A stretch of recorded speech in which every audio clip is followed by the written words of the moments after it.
Before you begin, remove the base enclosure, battery, speakers, M.2 solid-state drives, thermal module, DC-in module, motherboard, CU plate, display panel assembly, and display bezel.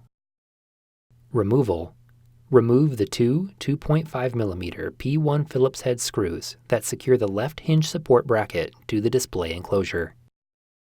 Remove the 2.5mm P1 Phillips head screw that secures the left hinge support bracket to the display enclosure. Remove the left hinge support bracket from the alignment pins and retention tabs on the display enclosure.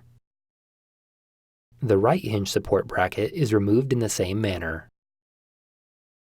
Reverse this procedure to install the hinge support brackets.